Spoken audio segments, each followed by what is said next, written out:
Hello class and welcome to the discussion for issue 18, which is the sweatshop concept adopted by US manufacturers overseas ethical or not? So essentially this topic we're going to talk about the idea of sweatshop using sweatshop labor in other countries. Should US companies do this or not? Is this right or not? Okay, so let's dive into it. What are sweatshops to begin with? Sweatshops are defined as work environments that violate laws excuse me, where workers are subject to things like extreme exploitation, including the absence of a living wage or long working hours, poor working conditions such as health and safety hazards, arbitrary discipline, verbal, physical abuse, fear, intimidation when they try to make a union.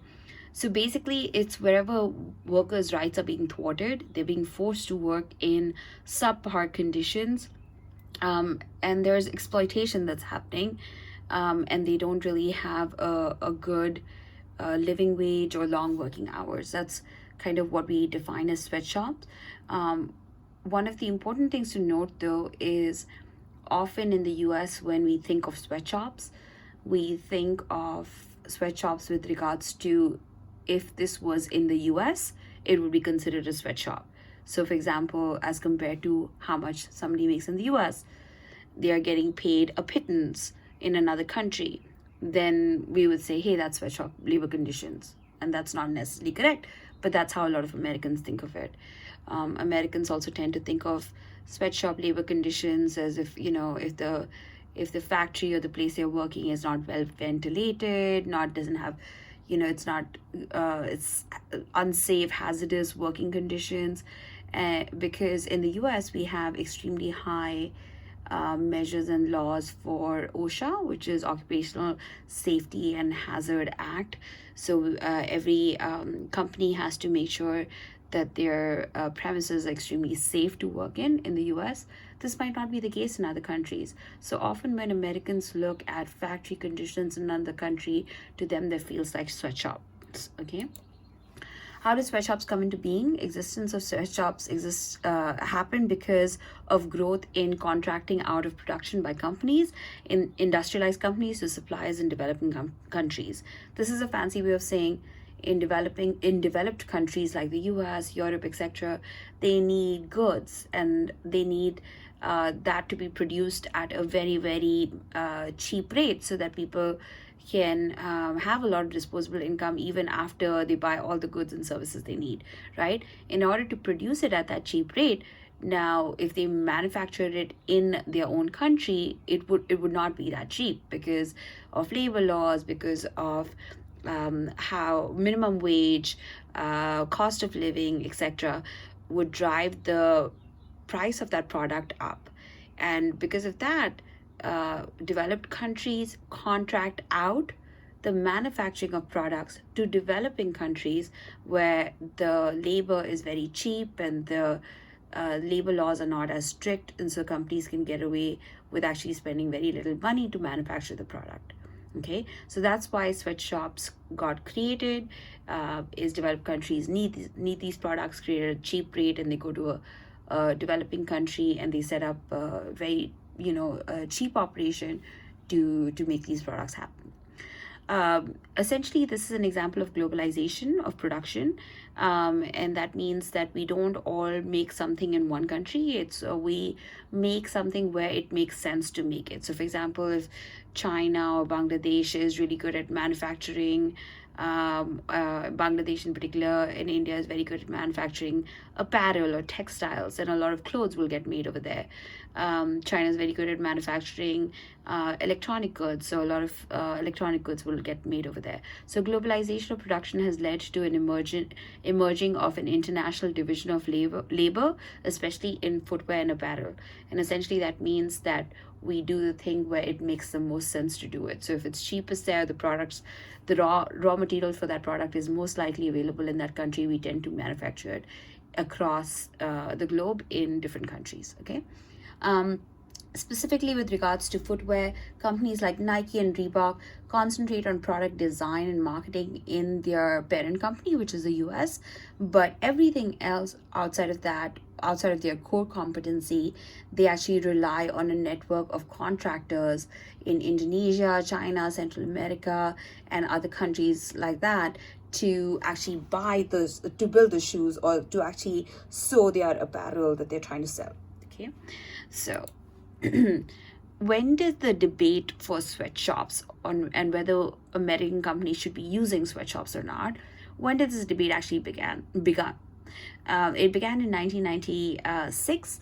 Charles Kernigan, who he runs the NLC, the National Labor Coalition, it's a labor human rights group involving several unions. They actually came before a congressional committee and claimed that Kathy Lee Griffith's clothing line was being made by 13 and 14-year-olds working 20-hour days in poor working conditions in factories in Honduras. And so they said, this is really unethical because Kathy Lee Griffin is making a lot of money, but what the apparel that she is selling is she's paying her workers in Honduras, a pittance as compared to what she's selling it for. And this became like a huge debate on exploitation. So results are that after that, major US retailers responded by adopting codes of conduct on human rights and labor rights in their international operations. So essentially, when the world's eyes are on you, and suddenly it's not just important what you do in your country, but it's important how ethical you are and how you operate no matter where you go in the globe, then US companies started to worry about reputation. And with that came an adoption of code of ethics, where they said even if we work in other countries, we want to try and ensure that the people in those countries that we are employing are being treated properly, they're not working in horrible working conditions. So Levi Strauss, Nike, Sears, JCPenney, Walmart, Home Depot, Phyllis Vadhausen, they all have such codes of conducts. And such codes are the result of a blend of both humanitarian principles but also pragmatic impulses. That's a fancy way of saying we want to do the right thing, which is a humanitarian impulses, but pragmatic is just to be practical, because if we don't do the right thing, our reputation gets affected and people will stop buying our products. So we kind of have to also do the right thing, right? So that's how companies started operating in other countries. However, sweatshop-like conditions continue to exist in other countries, and especially some of the smaller manufacturers still use them a lot. In fact, even Apple has been accused of having a lot of sweatshop-like labor conditions in the different countries they operate in. So the main criticisms of sweatshops are that companies by proxy, which is not directly but through an intermediary, are exploiting workers by two major issues: a money and safety issue and an ethical issue. So under the money and safety issue, companies are chasing cheap labor across the globe. So wherever it is cheapest, you have to pay people least, companies tend to go there. So if India and China are starting to get more developed and more expensive, companies will start quitting those countries and go to places like Bangladesh, where the wages are still very, very low. So companies are being accused of failing to pay their workers reasonable wages. And as you can see, I've put those in quotes because this is part of the debatable part of this topic, is what is a reasonable wage. And so we're going to talk about that in a second. Also, companies are being accused of being complicit with repressive regimes in denying workers the right to join unions. As we've talked about in other topics, places like China, you don't have a lot of labor rights. And so it's kind of run by a dictatorship in many ways. And so with that, the government of China tends to have very repressive policies in place for its workers. In other words, Chinese people aren't allowed to form unions, fight for their rights, to increase minimum wage. And so they're repressing worker rights. They're not allowed to fight for increasing safety and comfort in the places that they work in. And so the government is kind of forcing their workers to work in bad working conditions and not be able to unionize against the government, because that gets shut down if it's not a democratic country, and most of these countries aren't democratic countries.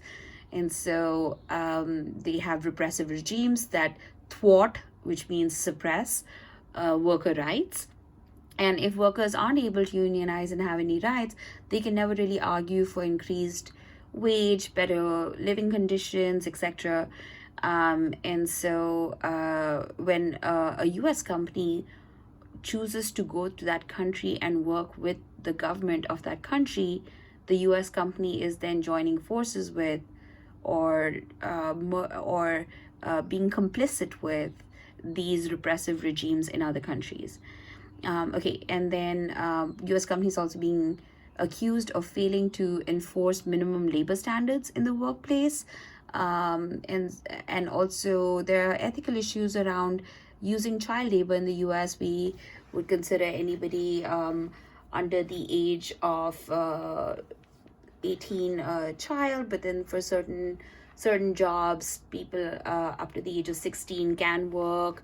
Child actors can work, but those are very, very small exceptions. For the most part, if you're under the age of 18, you're not really allowed to work in factory-like conditions, and if you if you do, it's illegal, so it's considered child labor. But in lots of these other countries, sweatshops often employ child labor, and so this has been seen as an ethical issue. And also companies are being accused of turning a blind eye to abuses of human rights, which means maybe Nike and Reebok aren't actually going and trying to abuse people in Bangladesh, but the Bangladeshis that they contract out with, they might end up abusing their own people to get work done harder and faster, and work 20 hours a day under terrible working conditions. And these would be human rights violations that essentially US companies are allowing to happen. So these are some of the main criticisms of sweatshops. Again, due to copyright issues, I cannot actually play these links because then Google will block me from uploading this video. But you please need to watch these video links, which is mass suicide protest at Apple manufacturer Foxconn. There's a couple of different links of these, and this became very famous in the news recently, where it was where Chinese workers were committing suicide off of Apple factories in China and Indonesia, and they were kind of just jumping off the roof of the building. It got so bad that companies started installing nets on the side of the building to sort of catch workers as they were jumping off. And all of this was a mass protest to get international attention to how bad the working conditions were in these factories. And these factories are manufacturing products for Apple, which is a very, very rich company. And these products are expensive products, but people were being made to work in pretty bad conditions, as when you watch these videos, you will see. So so that's one side of the debate, right? Which is, hey, we have these terrible working conditions. People shouldn't have to work like that. US companies shouldn't use sweatshops. They shouldn't go to other countries and use cheap labor and allow people to work in sweatshop-like labor conditions. But the other side of this debate is, okay, if you don't have those sweatshops in those countries, what do you have as an alternative to make money, to have an income? Is there really anything to allow these people from very poor countries to dig themselves out of poverty or not? So it becomes a question of what is appropriate wages, what are good labor standards in international sweatshops? Should we be applying home country standards? So for example, if the minimum wage in America is $7 something cents, should we be applying the minimum wage to another country? Of course not. That doesn't make sense, right? Because the cost of living in America is very different than the cost of living in other countries. So what a living wage is any wage in a country that allows a person in that country to feed for and care for their family adequately. So this might be something as low as $55 a week in Mexico, or even about $7.5 a week in Indonesia. So again, different countries, different cost of living standards, and if it's a different cost of living standard, we shouldn't be applying what our living wages over here would be to that country. The other thing about sweatshops is we might look at it as Americans and say, hey, those are terrible working conditions, but there might not be many alternatives for people who actually live and work there. So nobody's holding a gun to any of the people's heads who work in sweatshops. These jobs are freely chosen by the worker, but freely has been put in quotation mark because the other side of this debate that says, hey, this is not a free choice, will come up in a couple of slides. But for the most part, there isn't a situation where governments are, making the workers work under gunpoint. So workers can do agricultural work, they can do whatever other jobs they can find. So if they can find better work, they will actually take those jobs. If there isn't better work available, and this is the only work available, they take these jobs. So this is a slide that actually argues, are these jobs actually being freely chosen by the worker or not? Something is a free choice if we actually have multiple options. If we don't have multiple options, then it's not really a free choice. The superior mobility of capital and the essentially fixed immobile nature of world labor means a fundamental shift in bargaining power in favor of large international corporations. In layman terms, this means that the power lies with big giant corporations and companies who have deep pockets. Why? Because they have all the money, they have the capital, and capital is mobile, which means I can take it from one country to another. It's not stuck.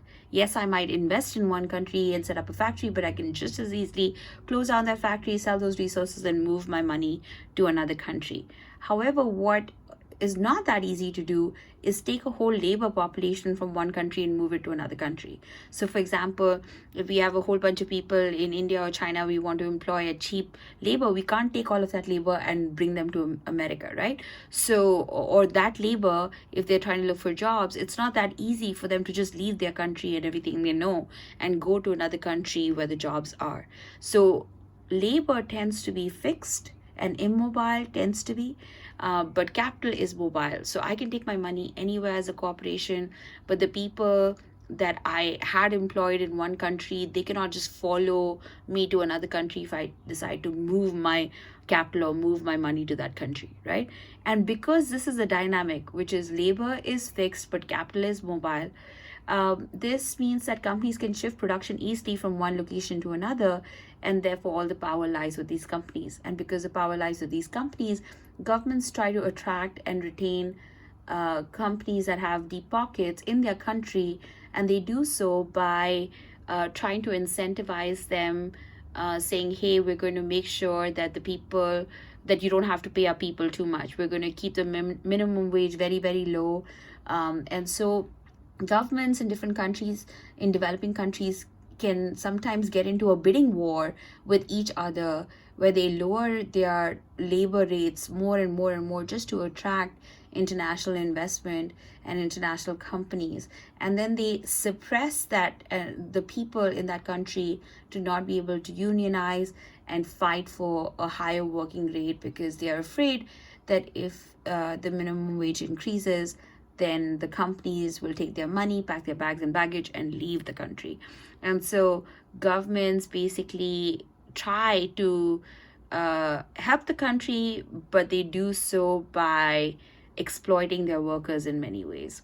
Okay, so it's not really a free choice because, again, I don't really, if I'm living in Bangladesh and I'm very poor and this is the only job available to me is a sweatshop job, and the government is working with Nike and Reebok to ensure that my minimum wage is very low and that I don't really have lots of rights in my country, then me as a worker doesn't really have a free choice in that sense, right? So this is why the word freely has been contested. Governments are incentivized to create repressive regimes that thwart worker rights, keep wage rates low. This is something I've already explained. Also, most jobs are actually part of the informal sector, so they are actually largely outside the scope of government supervision. So this is another way of saying that in developing countries, it's not like America where everything's very regulated and there's police and judicial oversight over everything. A lot of things happen in gray markets and black markets. It's sort of undercover, or it happens when you can bribe the cops and they wouldn't really interfere with the labor and working conditions in your factories. And so it tends to be outside the scope of government supervision, and this is what creates sweatshop labor conditions. And therefore, people argue that these conditions are not actually a free choice by people. So as you will notice, one slide is kind of going for the motion, one's going against the motion, one's going for the motion. So again, this slide is kind of saying, hey, no, sweatshops are a good idea, just as much as the last slide it was saying no, sweatshops are a terrible idea. So this one's saying the wages the companies by proxy pay are generally higher or at least equivalent to comparable wages in labor markets where they operate. So essentially they're saying, hey, Nike, Reebok, etc., they don't directly employ people in Bangladesh or near China, right, or Philippines or Indonesia. They hire contractors that from those countries that then employ people from those countries. So they're not paying people directly, they are by proxy, which is through an intermediary paying people. But even via proxy, like paying people, even in sweatshop labor conditions, these people are actually making a lot more money working with US companies than they would make if they were working with local companies or they were working in agriculture. In 1996, young women working in a plant of Nike supplier in Serang, Indonesia, they were earning the Indonesian legal minimum wage of about 5,200 rupiahs, or about $2.28 each day. However, if you compare that to in Indonesia, less than half the working population actually earns minimum wage, since about half of the adults here are actually in farming, and the typical farmer only makes about 2,000 rupiahs. So again, these women were making more than more than twice what the average farmer would make. So even though it's very, very, very low as compared to minimum a day, $2.28 a day, right? Where we have $7.50, something like that. An hour is the minimum wage of $7.20. This escapes my mind right now, but that's an hour. So it's understandable how when Americans are told, hey, this person is making pennies or just like cents to the dollars that somebody would make over here, they feel like, hey, that's terrible, these people are not getting paid a lot. But in that country, this is still a very, very decent standard of living, and it's a lot more than they would have made had they just been farming. As a report in Washington Post pointed out, just earning minimum wage put these women amongst the highest paid Indonesians at the time. Sweatshop, and so this is a slide that's now debating, no, hey, sweatshops are still terrible, even if people that actually work in those sweatshops and they're getting hurt in those sweatshops, they don't think they're being hurt, right? So even if somebody working in a sweatshop says, hey, I love my job, I like working here, I'm not being affected negatively, critics of sweatshops saying, no, sweatshops are still bad. Let's talk about why. So critics of sweatshops say that while it is undoubtedly true that Nike has given jobs to thousands of people who wouldn't actually be working otherwise, they say that this neatly skirts the fundamental human rights issue. Critics of sweatshops acknowledge that workers have voluntarily taken their jobs and consider themselves pretty lucky to have these jobs, and they definitely want to keep these jobs. But then they go on to say, you know what, these worldviews of the workers are actually ignorant and they don't know, there's a product of confusion. So essentially what they're saying is, yes, you're employed there, yes, you're happy working there, but we know better what's good for you, and we're telling you that these are terrible working conditions and you shouldn't be working in them, and US companies should not be allowing you to work in these conditions, and they should shut down these, or they should actually, ideally, critics of sweatshops say, hey, US companies should give a lot better working conditions to people in other countries. But since there is nothing forcing US companies to do that, except maybe their own ethical paradigm. Most US companies are going to another country because it's cheap. So when they start increasing worker wages, or they start making factory conditions really beautiful or good or whatever, this all of that costs them money, and then from their argument or their perspective, they feel like they become less competitive. So in order to stay competitive with their competitors who are trying to manufacture something at the cheapest, they want to keep the costs down, right? And so ideally, US companies spend more money and create great working conditions. But actually, what ends up happening is when there's too many protests or too many criticisms of a certain sweatshop in a certain country, that sweatshop gets shut down, and then very quietly it just gets moved to another location. So all the people who were working there, they end up losing their jobs because well-meaning people in another country are saying, hey, you guys are working in terrible working conditions, you should be fighting for better rights. But they can't fight for better rights, and so if they try, the company just leaves, and then they're left with nothing. So a lot of these people who are living in developed countries and criticizing sweatshops, they sometimes would rather that people in developing countries have no employment rather than have subpar employment. So in other words, they're okay with the factory being shut down, but they're not okay with the factory having bad working conditions. Also, imposing higher wages might deprive these workers of their one competitive advantage they enjoy, which is low cost labor. So this is something we've talked about, that companies show up in a certain developed country because it is cheap to work there and set up factories there. The second it becomes more expensive, companies want to leave that country and go to another cheaper country, right?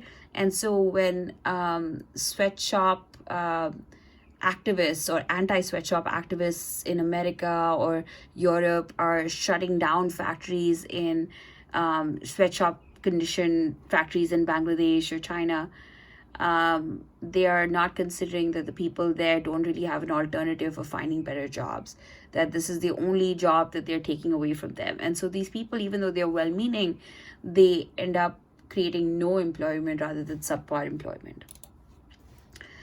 So this slide is talking about how sweatshops are a good thing, even though they might seem like not great conditions. So industrialization, even through terrible sweatshops, can actually help a certain country. Successful attraction of foreign investment in a plant and equipment, it can actually be a powerful spur to rapid industrialization and employment creation. To understand this, just think about how America was in the early 1900s when we were going through industrialization. There was child labor happening. There was terrible working conditions. People did not have Saturday, Sunday off. People did not have safe working conditions. People were getting paid very little. People were getting abused at the factory workplace, right? But America had to go through that negative phase of industrialization, if you will, in order to become the economic superpower it is. And so the beginning phases of industrialization in any country look messy. They might have issues like unsafe working conditions, etc., or cheap or abusing workers. And so a lot of experts, economic experts, say that sweatshops, even though they don't seem like great working conditions, they are at least the beginning of industrialization in that country, the beginning of making that country into a developed country. So even though it doesn't seem great, it's the beginning of something great.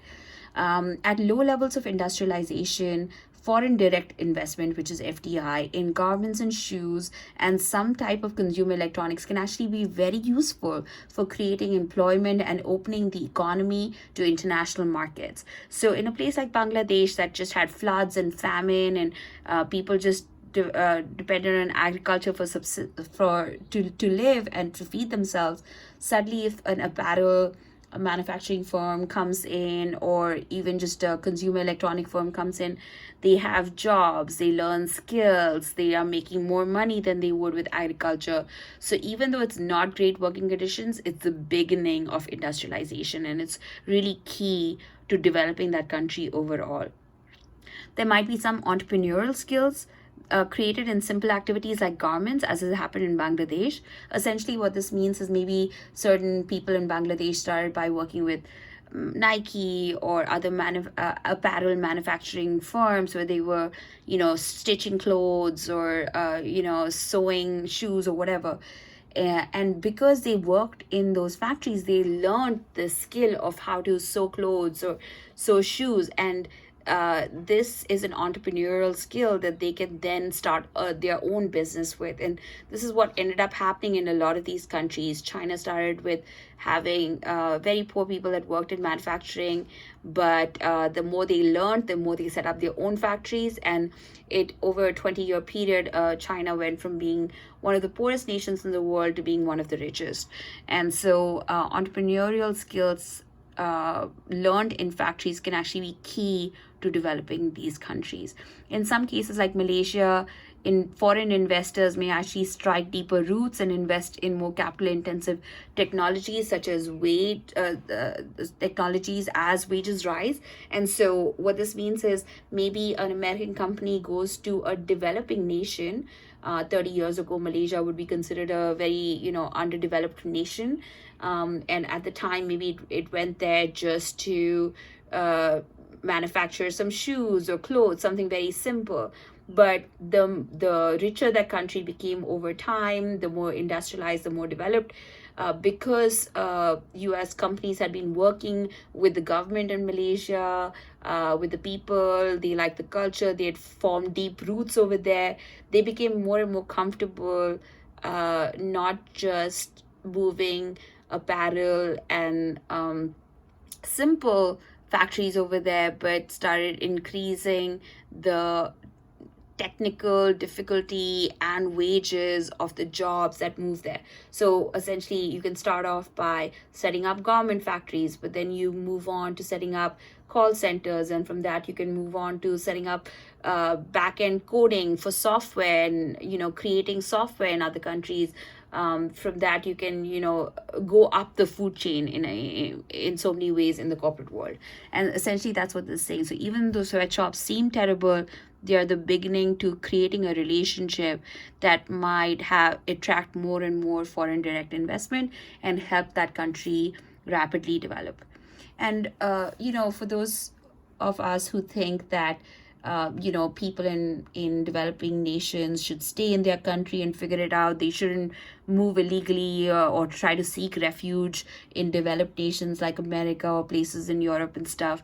If you don't want the poor and the helpless of the world trying to illegally immigrate into the US and other countries, then it is basically up to us to try and ensure that there are enough living conditions in their countries that they don't feel the desperate need to leave that country and come here, because nobody really wants to leave their country. They tend to do so only if they feel like there isn't opportunity in that country. So we don't want a bunch of people just immigrating here and taking our jobs, so to speak. We have to give them a shot at least having a decent life in their country.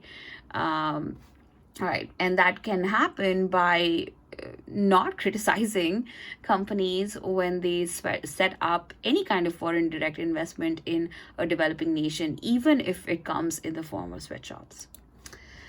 So this slide talks about sweatshops also help because they provide a greater variety of goods to a society, both in the home and host country. In other words, if you develop something in America, it would cost 4 times, 5 times as much as if it was developed in a sweatshop in another poor country. So because it is manufactured cheaply, it can be sold relatively cheaply. And if it's sold relatively cheaply, you can spend less money on buying stuff and have more disposable income. So in the home country, which is the US, people are able to keep more of their income because they are able to access goods and services manufactured at a cheap rate. And in the host country, let's say in Bangladesh or in India, where Forever 21 or Macy's or any such brand, they're trying to manufacture clothes. A lot of these clothes that are not up to the standards for these companies get rejected, and then they enter the gray markets in the home country. So I remember being in India and going to what you guys would call flea markets. The equivalent of flea markets in India, except the clothes that were being sold there were, from H&M or Zara or Forever 21, places like that. But they were being sold over there because either there was excess production that, couldn't be shipped to the US or didn't need to be shipped to the US, or there was a stitch that went wrong, or a slight color that went wrong and it got rejected. And because of that, the home country ends up having access to goods and services that they wouldn't have otherwise had access to, because it enters their markets as well. So sweatshops provide a greater variety of goods to society, both in the home country as well as the host country. It tends to provide employment all the whole year round, as opposed to agriculture work, which is seasonal. And it also employs illiterates, because a lot of factories and sweatshops, it's such minimal working conditions, you don't need to have a ton of education in order to work there. This is a slide that says, hey, all said and done, how should we be thinking about the ethics of a workshop? So the first point over here says separation thesis holds that business decisions can and should be based on the bottom line, which is profit making, without consideration of ethics. Essentially, this is saying, let's not worry too much about what's the right thing to do, what's ethical, what's not ethical, because for-profit business should only care about one thing, which is shareholder investment, and that's it. And so we should separate ethics from business is the first point over here. Some people agree with this, some people don't. The second point over here says the imposition of Western values on non-Western cultures, also referred to as cultural imperialism, is widely regarded as inappropriate and undesirable. Essentially, what this is saying is, when we take our value system and say, hey, this would not be okay in our cultural value system, so it should not be okay in another country, we might be practicing something called cultural imperialism. So, for example, if we say, in our country, we would never allow a 16-year-old to work, that would be considered child labor, and therefore we should not allow 16-year-olds to work, 16-year-olds to work in Bangladesh. This is child labor. We're imposing maybe our value system on them, and this might not be appropriate. Also, shouldn't we have deep respect for diversity and an inherent respect for the values of other cultures and not impose our values on them? Inability to distinguish cultural values and behaviors can legitimately be deemed as inappropriate even from outside the culture. So with all of that, I think this one particular link, again, I cannot play this link because otherwise Google will stop me from uploading this video to YouTube. But you please click on this link and actually watch it. And this is a really good snapshot of sweatshops, the pros and cons, and how to think about it. And it talks about, it compares a person that doesn't have a job in a developing country to a person who does have a job in a sweatshop in a developing country. And it compares those two workers with people in developed nations like America. And then it has commentary on sweatshops that I think is very good. So with that, if we were in class, I would have asked you, what do you think about sweatshops? Do you like them or not? How could the labor practices of positive MNC deviance be justified? And I would have explained that positive MNC is multinational corporation. Positive deviant means a multinational corporation that's doing good things but differently from what its peers are doing. So its competitors are maybe paying people very low, but they are choosing to pay their workers higher, or their competitors have very bad labor conditions, but they're choosing to have better labor conditions. So how can these labor practices be justified? Or we can say, if a US company chooses to pay its workers better in another country, they're going to have definitely positive press and good PR from that. So that could be a reason to do that. What suggestions do you have for organizations to provide fair working conditions in their sweatshops? Is another question that we would have discussed in class. If you have any questions for me, please email me. Thanks, guys. Bye.